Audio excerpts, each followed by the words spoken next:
Today we're busting 5 myths for every rune in Tears of the Kingdom and diving deep into their mechanics to uncover the truth about how they work. Using recall on an object will move whatever's attached to it. What I want to test here is whether ultrahand takes priority over recall, because there should be a conflict of interest between getting recalled and staying attached to the other object.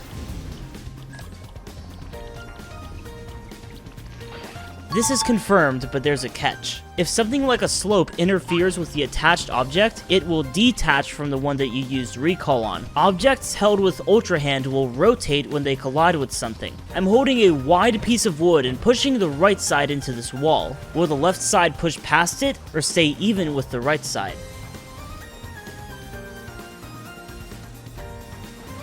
Busted. If you're holding something, it will stay upright until you rotate it manually. So even though I'm telling the object to move forward here, it can't go past the wall. You can attach unlimited items. I finally found a use for my abundance of steering sticks. So let's attach all of these together and see if the game tries to stop me.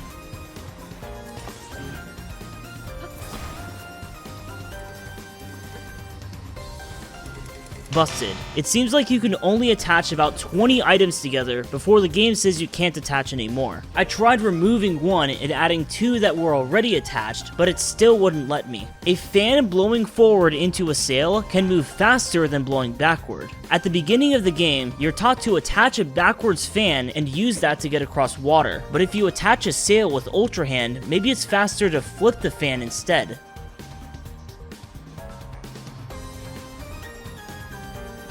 Confirmed. It's strange how this works, because if there was no sail, then a forward-facing fan would move the raft backwards, but you can clearly see a difference in speed here. Attaching a weapon to a wheel will deal damage based on its power. I have one sword with 13 power and another with 35, so the 35 one should deal about 3 times the damage.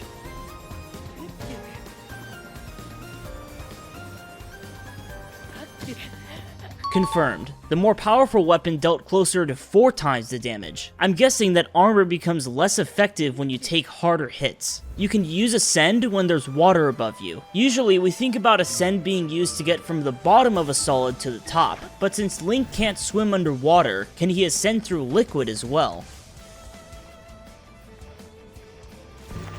Confirmed. Instead of stopping below the water, you'll go all the way up to the surface and start swimming. You can ascend from the depths to the surface. If you can get to the ceiling, this should be possible, but getting all the way up there is a tall order, so we need to find a spot close to the ground that reaches all the way up. Confirmed. This spot reaches all the way up into a Yiga base on the surface. If you build a vehicle and fly to the top of the depths, it should be possible there as well. You can wait for as long as you want before emerging from Ascend. When you reach the top of whatever you're ascending, time will stop so you can look at where you'll jump out. But what happens when we try to stay here forever? Busted. The game will force you to emerge after about 30 seconds. I thought maybe it would cancel and send you back to the bottom, but no. You can use Ascend on a surface that deals damage. I went to a shrine searching for these objects that are flat on one side but have spikes on the other. Let's try ascending on both sides.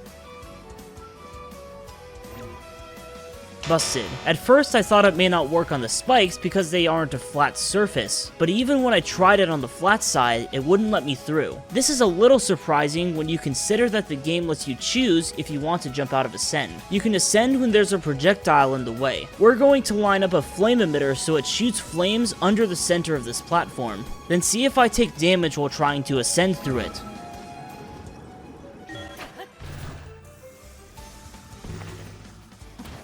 Busted. The flames actually stop when I'm using Ascend, so if there's a projectile in the way, they'll just get rid of it entirely while you're ascending. You can use Recall on an arrow. Recall has worked on almost every projectile we've tried so far. Surely something as common as an arrow would work too. Busted. It seems like the arrow is too small for recall to work properly. Either that or it's too fast. A recalled object can crush Link between a wall. Usually, if something obstructs the object's path, it will stop, but is Link himself enough to stop the object from moving?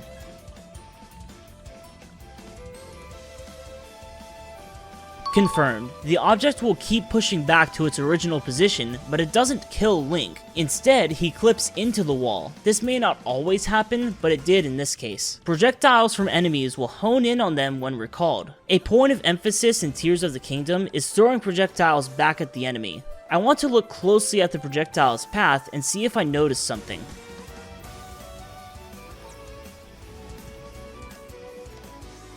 Confirmed. If the enemy is close by, the projectile will adjust slightly to hit them. The Bokoblin picked up the rock in front of him, but it subtly veers to the left on its way back. However, it won't work if they're too far away. If you cancel a recalled cannonball, it will fall straight down. This is usually what happens when you recall an object and cancel it, but I have questions about whether it works the same way on fast-moving projectiles.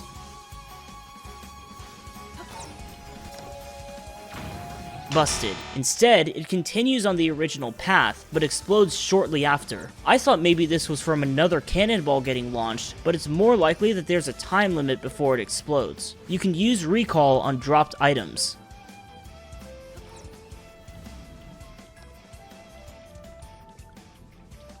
Confirmed. They'll go back to the position they were in after being dropped, but they won't rewind to when they were being used as weapons. If you fuse a shield onto your weapon, you can block attacks with it.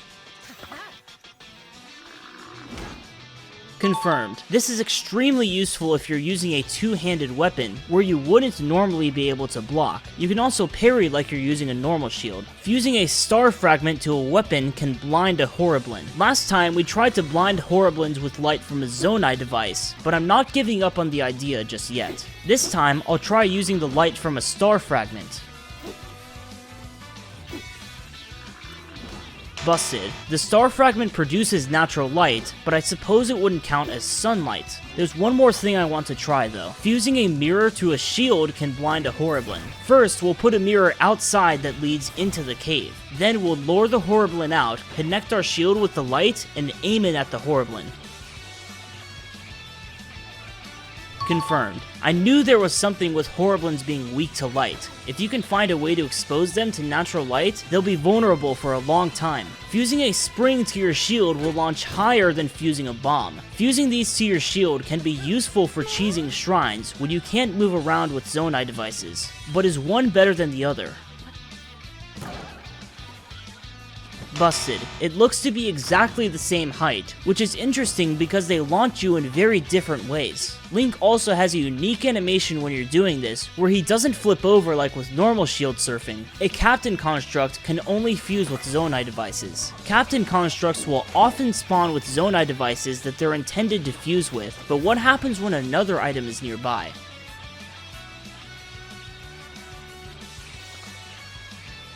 Busted. In this case, fusing with this Zonai charge barely does anything, except maybe adding 1 damage like when Link fuses with it. So when fighting a Captain Construct, you have to watch out for what items are on the ground. Every item costs the same amount of Zonai to auto-build. Busted. Most items cost 3 Zoanite, but something as powerful as a big battery can't be replicated so easily. That one costs a whopping 100 Zoanite, so be careful that the items in your auto build aren't too expensive. Auto building a snowball only works in cold weather. If you try this in normal weather on the surface, it will break instantly, but there's one more place we should check.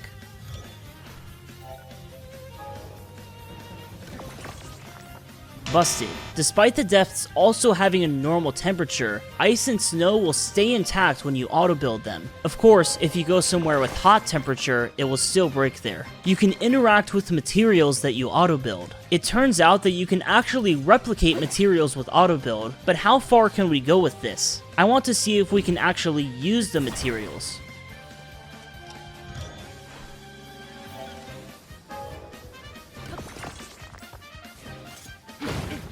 Confirmed. It only costs 6 Zoanite to auto-build this bomb, and I can make it explode like a regular one. This is very useful for duplicating items that you use by hitting them. You can move items out of your auto-build. Busted. It would be crazy if you could auto-build anything in the game and move it outside of the build, so this limitation makes a lot of sense. I guess losing the item is the price you pay for trying to game the system. Removing one item from a build of 2 items will destroy both of them.